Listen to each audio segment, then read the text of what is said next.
Megastar Chiranjeevi నటించిన మనశంకర వరప్రసాద్ గారు Sankranti విడుదలగా super hit అయింది.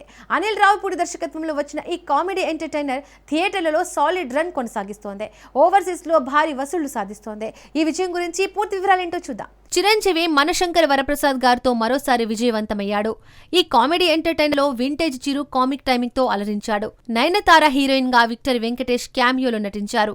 భీమ్స్ సంగీతం సూపర్ హిట్ అయింది. రిలీజ్ అయ్యి 2 వారాలు దాటిన థియేటర్లలో మంచి కలెక్షన్లు సాధిస్తోంది. ఓవర్సీస్ లో మరింత జోరుగా సాగుతోంది. ఇప్పటికే 350 కోట్లకు పైగా వసూళ్లు రాబట్టి రీజనల్ ఇండస్ట్రీ హిట్ గా ఈ సినిమా నిలిచింది.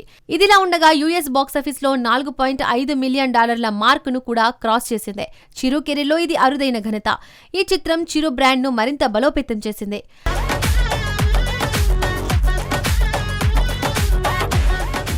సూపర్ స్టార్ రజనీకాంత్ జీవిత కథ ఆటోబయోగ్రఫీ చిత్రంగా తెరకెక్కుతోంది. ఆయన కుమార్తె ఐశ్వర్య రజనీకాంత్ ఈ ప్రాజెక్టు పనులు ప్రారంభమయ్యాయని వెల్లడించింది. విడుదలైతే గ్లోబల్ సెన్సేషన్ అవుతుందని ఆమె ధీమా వ్యక్తం చేసింది. ఈ అప్డేట్ గురించి పూర్తి వివరాలేంటో చూద్దాం. రజనీకాంత్ ఆటోబయోగ్రఫీ చిత్రం అభిమానులకు భారీ ఆకర్షణగా మారింది. ఐశ్వర్య రజనీకాంత్ మాట్లాడుతూ పనులు ఇప్పటికే స్టార్ట్ అయ్యాయని తెలిపింది. ఈ చిత్రం విడుదలైతే ప్రపంచవ్యాప్తంగా సెన్సేషన్ సృష్టిస్తుందని ఆత్మవిశ్వాసం వ్యక్తం చేసింది. లేటెస్ట్ టెక్నాలజీతో కోచాడయాండ్ల విజువల్ వండర్స్ తెరకెక్కించగలిగామని చెప్పింది. బస్సు కండక్టర్ నుంచి సూపర్ స్టార్ గా ఎదిగిన రజనీ జీవితం అద్భుతమైంది. కాస్టింగ్, దర్శకుడు వివరాలు ఇంకా ఖరారు కాలేదు. అభిమానుల్లో మాత్రం ఈ ప్రాజెక్టుపై భారీ ఉత్సాహం నెలకొంది.